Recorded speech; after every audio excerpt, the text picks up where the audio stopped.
Good morning to all. So in last two lectures we have covered four different type of enzymes which are used in gene cloning. So today again we will continue with the fifth number enzymes, that is reverse transcriptase. Okay. So reverse transcriptase, as the name suggests, okay, reverse transcriptase. Okay. Before what is we should know the meaning of first. What is the meaning of transcriptase? Okay. आता transcription आणि translation हे दोन शब्द आपल्याला माहिती पाहिजे. हे कुठं यूज केला जातो? प्रोटीन सिंथेसिसच्या वेळेला जे डी एन एपासून डी एन एपासून जे आर एन ए तयार होतो त्याला आपण काय म्हणतो? ट्रान्स्क्रिप्शन. ओके. आणि आर एन एपासून जे प्रोटीन बनतो त्याला त्या प्रोसेसला काय म्हणायचं? Translation process. ओके. सो ट्रान्स्क्रिप्टेज म्हणजेच ट्रान्स्क्रिप्शन प्रोसेसमध्ये ह्याचा उपयोग आहे. आणि रिव्हर्स, ओके, म्हणजेच काय की आर एन एपासून डी एन ए. ओके. म्हणून तर त्याला नाव काय दिलेलं आहे ह्या ठिकाणी? आर एन एपासून जे डी एन ए रिव्हर्स जे प्रोसेस आहे म्हणून त्याला म्हणायचं रिव्हर्स ट्रान्स्क्रिप्टेज प्रोसेस. ओके. मग म्हणून त्याला असं नाव, एन्झाईमला नाव दिले reverse transcriptase. So those enzymes which work on the reverse transcriptase. Okay, that is the main role is to convert RNA into DNA. Okay, so it is an RNA dependent DNA polymerase. मग ह्याला काय म्हणायचं? Okay, हे जे enzymes आहे ह्या एन्झाईमला काय म्हणायचं? RNA dependent DNA polymerase. Okay. आता हा काय म्हणायचं? RNA डिपेंडंट DNA पॉलिमरेज काय म्हणायचं? कारण हा आर एन एवरती डिपेंड आहे, डी एन एवरती नाही. म्हणजेच काय? हा आर एन एपासून हा एन्झाईम काय करतो? न्यूक्लियोटाइड यूज करून त्याच्यापासून डी एन ए बनवतो. म्हणून हा R N A dependent D N A polymerase ह्याला म्हणायचं. ओके. हे खूप इम्पॉर्टंट पॉईंट्स आहे. R N A dependent D N A polymerase that was discovered in many retroviruses such as human immunodeficiency virus. HIV व्हायरसमधून हा हे काय केलं पहिल्यांदा? हे आयसोलेट करण्यात आलं R N A dependent D N A polymerase. And avian myeloblastosis viruses, AMV virus असं म्हणते त्याला. तर ह्याच्यामधून सुद्धा इन द इयर 1970 ह्याच्यामधून हे एन्झाईम्स काय केलं? आयसोलेट केलं पहिल्यांदा. The enzyme catalyses the conversion of R N A template molecule into D N A double helix. म्हणजे काय करतो हा सपोज एक आर एन ए मॉलिक्युल आहे. ओके. हा आर एन ए मॉलिक्युल आहे. हा एन्झाईम्स ह्या ठिकाणी काय करतो? ह्या ठिकाणी न्यूक्लियोटाइड यूज करून ह्यांच्यापासून हा एक double standard D N A असं हेलिकल स्ट्रक्चर बनवतो. ओके. हे जो मेन रोल आहे, फर्स्ट रोल. आता enzymes is commonly use for the production of complementary D N A. मग ह्याचं ॲप्लिकेशन काय जीन क्लोनिंगमध्ये? जीन क्लोनिंगमध्ये for example if you have M R N A. Okay. तुमच्याकडे एम आर एन ए आहे पण तुम्हाला त्याचं डी एन ए पाहिजे, सेम एम आर एन एचं. मग तुम्ही you can do is you can use these reverse transcriptase enzymes and you can add nucleotide cofactors which are essential for reverse transcriptase. So you can make easily cDNA. Okay. म्हणजेच त्याला काय म्हणायचं? त्या M R N एपासून तुम्ही काय करू शकता? Complementary D N ए तुम्ही बनवू शकता. त्यालाच काय म्हणायचं? cDNA. C stand for complementary D N A. Okay. तर complementary D N A libraries from different expressed M R N A. म्हणजे तुम्ही एम आर एन एपासून त्या ठिकाणी कॉम्प्लिमेंटरी डी एन ए बनवू शकता. So it is also use to quantify the level of M R N A synthesis. Okay. म्हणजे हे also काय करू शकता तुम्ही? M R N A synthesis किती होत आहे, ओके, हे सुद्धा क्वांटिफाय करू शकता तुम्ही. ओके. डी एन एपासून किती एम आर एन ए तयार होतो आहे सेलमध्ये, कुठल्या स्टेजमध्ये किती एम आर एन ए तयार होतो, हे सुद्धा क्वांटिफाय इझिली करू शकता with the help of reverse transcriptase enzyme. Okay. ह्याच्यावरून आपल्याला कळते की एम आर एन एचं प्रमाण किती आहे, स्ट्रेस कंडिशनमध्ये त्या पर्टिक्युलर सेलमध्ये किती अमाऊंटमध्ये एम आर एन ए तयार होतो आणि ते कुठला एम आर एन ए आहे हे सुद्धा आपण आयडेंटिफाय करता येतो आपल्याला. ओके. त्यानंतर next, reverse transcriptase is a useful tool for molecular biology research. Okay. हे मॉलिक्युलर बायोलॉजीसाठी खूप इम्पॉर्टंट आहे. ओके. त्याच्यापासून आपल्याला एम आर एन एपासून पहिल्यांदा आपल्याला त्याचं कॉम्प्लिमेंटरी डी एन ए बनवता येतो. ओके. आता फॉर एक्झाम्पल हे नेक्स्ट स्लाईडमध्ये मी तुम्हाला डायग्राम दाखवणार आहे, त्यावेळेला तुम्हाला हे क्लिअर होईल की what is the role of actually how these reverse transcriptase work. Okay. So molecular बायोलॉजीमध्ये ह्याचं म्हणजे तुमच्याकडे एम आर एन ए असेल, साधा आर एन ए, तर त्याच्यापासून तुम्हाला डी एन ए बनवता येतो. ओके. तर हे double stand D N A आपल्याला बनवता येतो. The enzyme contain 3 enzymatic activity. आता सगळ्यात महत्त्वाचं हे जे एन्झाईम आहे, रिव्हर्स ट्रान्स्क्रिप्टेज जे एन्झाईम आहे, तर ह्याच्यामध्ये 3 महत्त्वाचे ॲक्टिव्हिटी आहेत. हे फक्त एकच ॲक्टिव्हिटी नाही करत. ओके, ह्याच्यामध्ये किती ॲक्टिव्हिटी आहेत? 3 ॲक्टिव्हिटीज आहेत. ओके, तर हा कुठला म्हणजे not only it produce only cDNA, so it has 3 enzymatic activity. Okay, कुठले आहेत? Number 1, RNA dependent DNA polymerase. हे फर्स्ट रोल आहे. म्हणजे with the help of RNA these enzyme produce DNA. Okay, म्हणून त्याला DNA पॉलिमरेज असं नाव दिलेलं आहे. पॉलिमरेज या शब्दाचा अर्थ पॉली म्हणजे मेनी. ओके, म्हणजे मेनी न्यूक्लियोटाइड हे ॲड करू शकतो. Okay, addition of many n number of nucleotide, म्हणून त्याला नाव दिलं आहे पॉलिमरेज असं. ओके, सेकंड रोल काय आहे? कुठल्या एन्झाईम ॲक्टिव्हिटी आहे ह्याच्याकडे? RNase H activity. Okay, RNase H activity काय आहे आपण नेक्स्ट स्लाईडमध्ये बघूया. फक्त एवढं लक्षात ठेवा की ह्याच्यामध्ये रिव्हर्स ट्रान्सक्रिप्टेजमध्ये 3 टाईपचे एन्झायमॅटिक ॲक्टिव्हिटी हा काम करू शकतो, 3 टाईपचा. ओके, नंबर 3 आहे DNA dependent DNA polymerase. Okay, DNA dependent DNA polymerase म्हणजे काय? ओके, की आता तुमच्याकडे mRNA आहे, त्याला कॉम्प्लिमेंट त्याचं म्हणजे त्याला जे पेअर आहे, त्याला जे पेअर लागतं सिंगल स्ट्रँड mRNAला DNA बनवण्यासाठी, ते पहिल्यांदा जे कॉम्प्लिमेंट DNA तयार होतो, त्या कॉम्प्लिमेंट DNA पासून ओके, आता RNA काय करायचं? ब्रेकडाऊन करायचं. RNAचं काम संपलं, मग त्या DNA पासून परत दुसरा DNA त्याचा पेअर तयार करून घ्यायचं. त्याला म्हणा DNA डिपेंडंट DNA पॉलिमरेज. म्हणजे ह्या ठिकाणी आपल्याला RNA यूज करायचं नाही आहे, तर आपल्याला काय यूज करायचं? DNA यूज करायचं DNA तयार करण्यासाठी. म्हणून त्याला म्हणायचं DNA dependent DNA polymerase. Suppose तुमच्याकडे RNA वापरून जर तुम्ही DNA बनवत असाल तर त्याला म्हणायचं RNA dependent DNA polymerase. Suppose if you are going to produce DNA from DNA strand, then you have to use that DNA dependent DNA polymerase. Okay, मग हे सुद्धा activity DNA dependent DNA polymerase activity सुद्धा ह्याच्याकडे आहे. So reverse ट्रान्सक्रिप्टेजमध्ये 3 टाईपच्या enzymatic activity आहेत. एक आहे RNA dependent DNA polymerase, second आहे RNase H activity, and third one is the DNA dependent DNA polymerase. Okay, हां, आता ह्या ठिकाणी हे काय आहे? हा एन्झाईम आहे फॉर एक्झाम्पल. आता ह्या ठिकाणी व्यवस्थित दिलं एक्झाम्पल. आता हा रिव्हर्स ट्रान्सक्रिप्टेज एन्झाईम आहे, राईट? ओके, तर हे एन्झाईम काय करतो? ओके, तर हा tRNA मॉलिक्यूल काय करतो? सिंगल हा 1 हे न्यूक्लियोटाइड ॲड करत जाणार. ओके, आणि हा डबल स्टँडर्ड DNA काय होणार? त्याचं कॉम्प्लिमेंटरी DNA. ओके, आता हा व्हायरल RNA आहे. व्हायरल RNAला रिव्हर्स ट्रान्सक्रिप्टेज एन्झाईम काय करतो? तुम्ही त्या व्हायरल काय करायचं? सिम्पल, की एक टेस्ट ट्यूबमध्ये व्हायरल RNA घ्यायचं, त्याच्यामध्ये हा एन्झाईम टाकायचा. ओके, त्यानंतर न्यूक्लियोटाइड ॲडिशन करायचं, कारण ह्या सिंगल RNAला कॉम्प्लिमेंटरी न्यूक्लियोटाइड लागणार ह्याला दुसरं स्टँड बनवण्यासाठी. ओके, हे जे दुसरं स्टँड जे तयार झालेलं आहे, ओके सॉरी, हा रेड कलरचं जे स्टँड तयार झालेलं आहे ते काय आहे? DNA. मग DNAमध्ये कुठले न्यूक्लियोटाइड असतात? ॲडेनिन, ग्वानिन, सायटोसिन आणि थायमिन. हे न्यूक्लियोटाइड ॲड करायचं त्या टेस्टमध्ये, आणि हे कोफॅक्टर त्याला ॲड करायचं एन्झाईम ॲक्टिव्हिटी इन्क्रीज करण्यासाठी. आणि ते एन्झाईम काय करेल? With the help of this nucleotide हे काय करेल? पॉलिमरेज एन्झाईम हा एक DNAचा स्ट्रँड तयार करेल, राईट? आणि नंतर काय करायचं? हे जे RNAचं काम झालं, तर RNA काय करायचं? ब्रेक करायचं RNase एन्झाईम वापरून. RNase H जे एन्झाईम आहे ते काय करतो? RNA स्टँडला RNase H. Okay, 3 activity आहेत. RNase H पण ॲक्टिव्हिटी ह्याच्याकडे आहे. मग RNA H काय करतो? हा ह्याला क्लीव करतो, ब्रेक करतो RNA मॉलिक्यूल RNA स्टँडला. ओके, आणि ब्रेक केल्यानंतर फक्त काय राहतो आता टेस्ट ट्यूबमध्ये? हा DNA स्टँड राहतो. ओके, परत काय करतो? हा DNA स्टँडला परत आपल्याला हे कॉम्प्लिमेंटरी DNA आपल्याला त्याच्यापासून बनवून घेता येईल. समजलं? तर अशा पद्धतीनं हे रिव्हर्स ट्रान्सक्रिप्टेजचं काय आहे? काम आहे. ओके,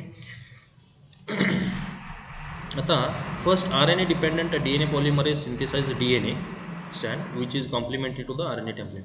पहिल्यांदा काय करतो? हा RNA वापरून DNA स्टँड तयार करून घेतो.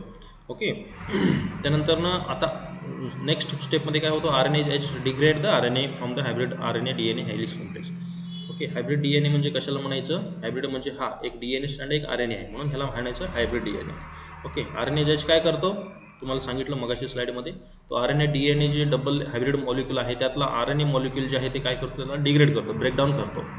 मग आता फायनली आता DNA dependent DNA polymerase complete the double stand. Okay, last स्टेपमध्ये काय होतं? आता राहिलेलं जे DNA आहे त्या DNAला जे DNA पॉलिमरेज आहे ते DNA पॉलिमरेज त्याला डबल स्टँड तो बनवून घेतो. Okay, so reverse transcriptase does not have proof reading potential. सगळ्यात महत्त्वाचं, ओके, ह्याच्यामध्ये काय आहे, प्रूफ रिडिंग मेकॅनिझम ह्याच्यामध्ये नाही. सपोज प्रूफ रिडिंग म्हणजे काय, की एक आता फॉर एक्झाम्पल, आता you know that adenine pair with thymine, guanine pair with cytosine, बरोबर. A double bond T, G triple bond C, हे पेअरिंग आहे डबल DNA मध्ये.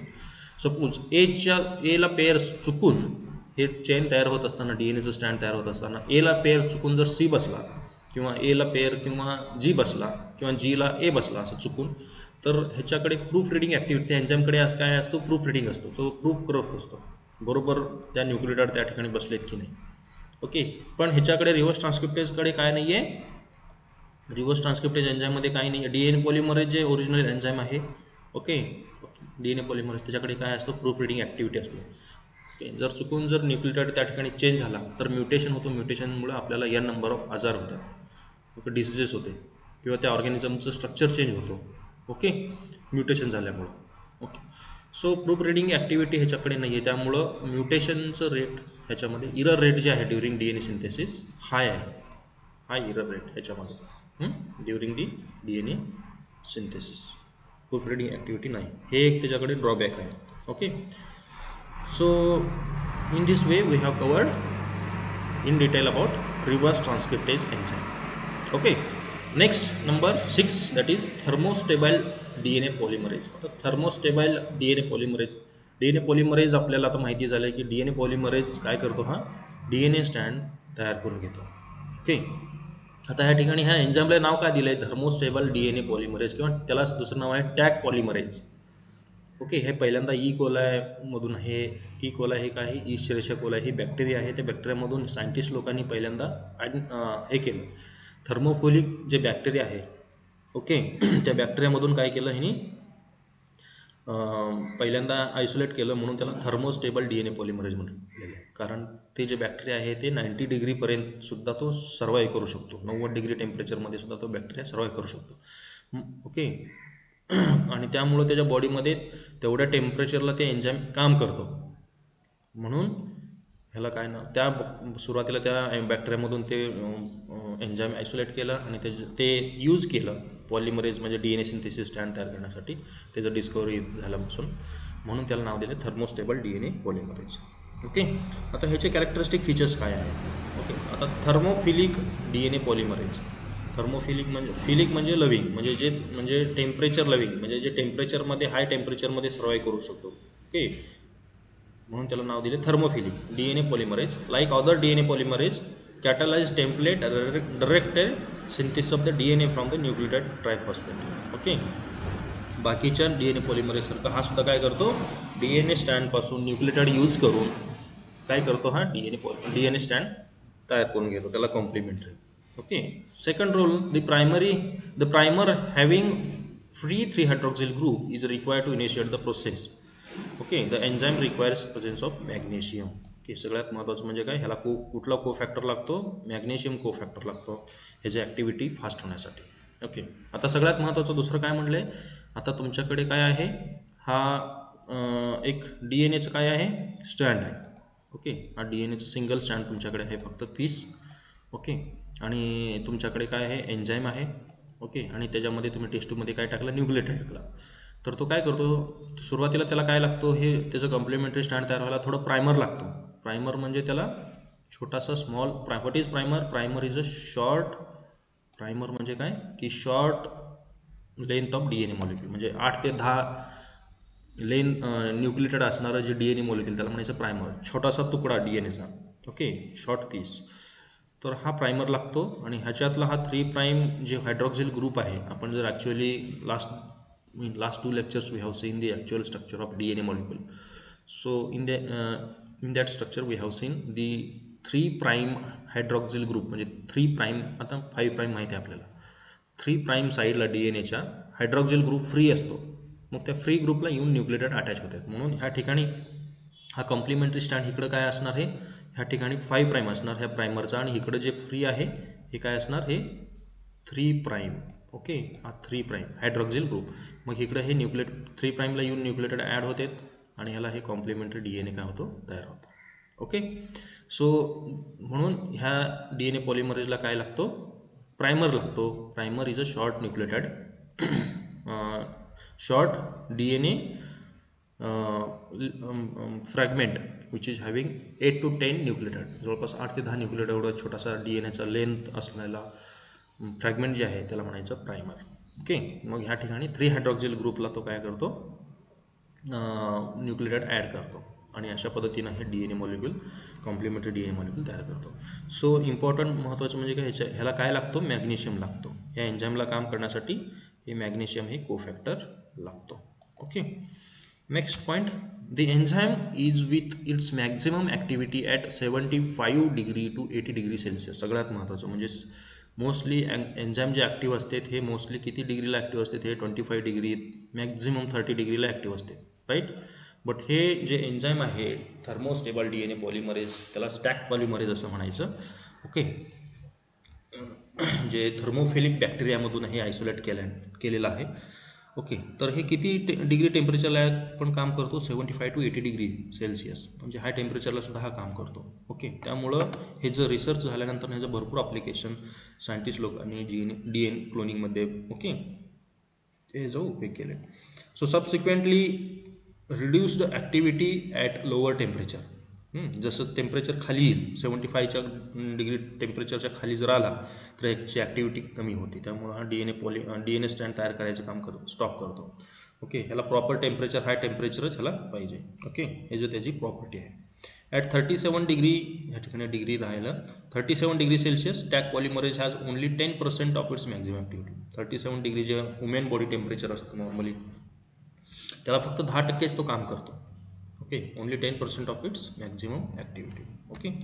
So in addition to Taq DNA polymerase, several other thermostable DNA polymerase have been isolated and is used in gene cloning experiment. Okay. Other than Taq polymerase म्हणजेच काय, हे जे thermostable DNA polymerase त्याला tack polymerase म्हणायचं. Okay. ह्याच्या व्यतिरिक्त सुद्धा दुसरे काही सेव्हरल थर्मोफिलिक अदर बॅक्टेरियामधून वेगवेगळे थर्मोस्टेबल DNA पॉलिमरेज लोकांनी आयडेंटिफाय केलं, त्याला आयसोलेट केलं आहे आणि त्याचा यूजसुद्धा करून बघितलं आहे जीन क्लोनिंग एक्सपेरिमेंटमध्ये. ओके. सो मोस्टली टॅग पॉलिमरेजचा यूज केला जातो, thermostable DNA polymerase. The enzyme is very useful for DNA amplification using PCR reaction. Okay. म्हणजेच काय, ह्याचं DNA ॲम्प्लिफिकेशन म्हणजे काय, नेक्स्ट स्लाईडमध्ये आपण बघणार आहोत. DNA ॲम्प्लिफिकेशन म्हणजे काय, एक छोटासा शॉर्ट फ्रॅगमेंट तुमच्याकडे DNA आहे, त्याचं तुम्हाला मल्टिपल कॉपीजमध्ये पाहिजे. PCR म्हणजेच काय, झेरॉक्स मशीन. आपल्याकडे एक झेरॉक्सचा पेजेस असतो एक तुमच्याकडे आणि त्याचे तुम्हाला 100 कॉपी जर हवे असतील तर आपण काय करतो, त्याला नंबर टाकतो 100, झेरॉक्स मशीनमध्ये आपण त्याला स्कॅन करून त्याला प्रिंट देतो. तसंच हे सुद्धा काय करतो, तुम्ही हे पॉलिमरेज चेन रिॲक्शन हे काय आहे, एक मशीन आहे. ओके. जसं की स्कॅनिंगचा मशीन असतो, एक्सरेचं मशीन, तसं एक polymerase chain reaction PCR machine आहे. त्यामध्ये तुम्ही सगळं सेट केला, एक particular temperature 75 degree temperature to 80 degree एवढं टेम्परेचर सेट केला. त्यामध्ये तुम्ही एन्झाईम टाकला, न्यूक्लियोटाइड्स टाकले, कोफॅक्टर्स मॅग्नेशियम टाकले, हे सगळे ॲड केलं तुम्ही आणि DNAचा तुमचा छोटासा शॉर्ट फ्रॅगमेंट पण ॲड केला, प्रायमर ॲड केला, तर तुम्हाला त्याचे नंबर ऑफ कॉपीज तुम्हाला त्या DNAचा मिळतो. ओके. आता ह्या ठिकाणी यू कॅन सी की you have only single piece of DNA. हे तुमच्याकडे एवढंच आहे, छोटासा शॉर्ट पीस. ओके. पण तुम्ही काय करू शकता त्याचं ओके, तुम्ही हे काय करू शकता, हे छोट्याशा फ्रॅगमेंटपासून पहिल्यांदा एकाचे 2 तयार करून घ्यायचं. म्हणजे पहिल्यांदा काय केलं जातं, त्याला हे DNAला हिटिंग केलं जातं. त्या ठिकाणी सगळं ॲटोमॅटिक मशीनमध्ये एकदा सेट केलं की ते ॲटोमॅटिक त्या टायमाला तो काय करतो, पहिल्यांदा सेपरेशन करतो. DNA हिट केल्यानंतर हायड्रोजन बॉन्ड तुटते आतले आणि हे DNA काय होतं, सेपरेट होतो. म्हणजे एक स्टँड सेपरेट, इकडे एक स्टँड सेपरेट, आणि ह्या एका स्टँडला दुसरा हा डार्क ब्ल्यूचा कम्प्लिमेंटरी DNA तयार झाला. म्हणजे हे रेड म्हणजे छोटासा प्रायमर, ह्या ठिकाणी हा रेड म्हणजे छोटासा प्रायमर आणि हे कॉम्प्लिमेंटरी DNA तयार झाला. मग परत हे काय केला जातो, ह्याच्यापासून 2 आणि ह्याच्यापासून 2, परत ह्याच्यापासून 2, ह्याच्यापासून 2, 2, 2, 2 असे मल्टिपल कॉपी, परत ह्याच्यापासून 2, ह्याच्यापासून 2, म्हणजे डबल रेटनं ते वाढत जाणार. ओके. कधीपर्यंत वाढणार, जोपर्यंत त्या तुमच्या त्या PCR मशीनमध्ये न्यूक्लियोटाइड संपत नाहीत.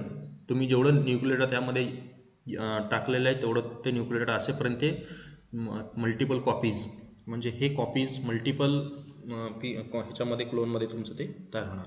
झेरॉक्स सेम जसं आहे, जसं DNA आहे तसंच. ओके. तर हे PCR हे आहे. त्यानंतर ना bacteriophage RNA polymerase enzyme. Next bacteriophage encoded DNA dependent RNA polymerase. Okay, म्हणजे हे आता नेक्स्ट नंबर 7 जे एन्झाईम आहे, तर ह्याचं रोल काय, आत्ता 2 कंप्लीट केले आपण. ओके, आता हे आजच्या लेक्चरमध्ये हे तिसरं जे एन्झाईम आहे ते आहे बॅक्टेरियोफाज RNA पॉलिमरेज. सो बॅक्टेरियोफाज म्हणजे काय, एक व्हायरस आहे. ओके, फर्स्ट आपल्याला माहिती पाहिजे बॅक्टेरियोफाज काय आहे. Bacteriophage is a virus. Okay, encoded DNA dependent RNA polymerase. हे जर एकदम उलट, मगाशी आपण RNA डिपेंडंट DNA पॉलिमरेज बघितलं, म्हणजेच काय की RNA वापरून आपण DNA बनवू शकतो, पण ह्या ठिकाणी आपल्याला DNA वापरून RNA बनवता येतं. ओके, ह्या बॅक्टेरियोफाज RNA पॉलिमरेजकडे तेवढी ते प्रॉपर्टी आहे. ओके, याची प्रॉपर्टीज म्हणून त्याला DNA dependent RNA polymerase use for its vitro transcription to make defined RNAज. ओके, तुम्हाला पर्टिक्युलर त्या DNA पासून RNA जर पाहिजे असेल तर ते आपण बनवू शकतो. So generally the reaction utilises ribonucleotide. ह्या ठिकाणी आपल्याला रायबोन्यूक्लियोटाइड ॲड करायचं. ओके, थायमिनच्या जागी युरॅसिल ॲड करायचं त्यामध्ये टेस्ट ट्यूबमध्ये. ओके, ॲडेनिन, गॉनिन, युरॅसिल आणि सायटोसिन हे न्यूक्लियोटाइड ॲड करायचं, कारण RNAमध्ये काय असतो, thymine replace by uracil which is labelled and tagged. The resulting RNA is used as a proof for hybridisation. Okay, तर अशा पद्धतीनं आपल्याला RNA बनवता येतो. So other applications are in vitro transcription including making RNA for in vitro translation or to study structure and function of RNA. कुठल्या पण RNAचं तुम्हाला जर फंक्शन माहिती करून घ्यायचं असेल तर तुम्ही त्याच्यापासून DNA बनवू शकता, त्याचं प्रोटीन प्रोडक्ट काय आहे ते बनवू शकता. मग त्याच्यावरनं तुम्हाला त्याचं फंक्शन कळतं, तो कुठल्या त्याचं प्रोटीन स्ट्रक्चर काय आहे, तो कुठं काम करतो, कुठल्या सायकलमध्ये, हे सगळं आपल्याला माहिती होतं. त्यामुळे ह्याचं भरपूर हे काय आहे ॲप्लिकेशन्स आहे. ओके, तर ह्या ठिकाणी डायग्राम हा डबल स्टँडर्ड DNA मॉलिक्यूल आहे. Okay, so this is the viral DNA molecule, double standard viral DNA molecule. Okay, आता हे काय आहे फर्स्ट डायग्राममध्ये, what is this, DNA dependent RNA polymerase. Okay, with the help of DNA, एक stand ह्यामधला घेतला DNA आणि हे एन्झाईम आहे आणि त्याच्यापासून काय तयार होणार, हे DNA डिपेंडंट RNA पॉलिमरेज म्हटलेलं आहे. मग हे DNA वरनं mRNA तयार होणार. ओके, mRNAचं ट्रान्सलेशन होऊन ते प्रोटीन प्रोडक्ट तयार होणार. बरोबर. आता हे DNA डिपेंडंट DNA पॉलिमरेज म्हणजे काय की DNA वापरणार ह्याच्यामधलं आणि त्यांच्यापासून दुसरं त्याला कॉम्प्लिमेंटरी DNA तयार करणार, डबल स्टँडर्ड. सिंगल DNA त्यातला वापरला. ओके, आणि त्यांच्यापासून डबल स्टँडर्ड DNA बनवलं. ओके, मग हे एक सिंगल DNA वापरला, त्यांच्यापासून RNA बनवला, कारण हे DNA dependent RNA polymerase, RNA तयार करायची त्याच्याकडे कॅपॅसिटी आहे, म्हणून त्याला नाव दिलं आहे DNA dependent RNA polymerase. Okay, म्हणजे हे काय प्रोसेस म्हणायचं, त्याला ट्रान्स्क्रिप्शन प्रोसेस, जे आपण प्रोटीन सिंथेसिसमध्ये आपण बघतो, transcription copies of DNA stand. Okay, so मग त्या ट्रान्स्क्रिप्शन नंतर ट्रान्सलेशन झाल्यानंतर त्याचं प्रोटीन बनतो. या ठिकाणी हे ट्रान्सलेशन आहे. ठीक आहे, so this is all about enzymes. Okay, आपण आज 3 एन्झाईम्स कवर केलेले आहेत. Okay, bacteriophage RNA polymerase. Okay, त्यानंतर थर्मोस्टेबल DNA पॉलिमरेज. ओके, त्यानंतर म्हणजे फर्स्ट आहे reverse transcriptase. Okay, so in this way we have covered total 3 enzymes. So today we will stop here. We will continue in the next lecture.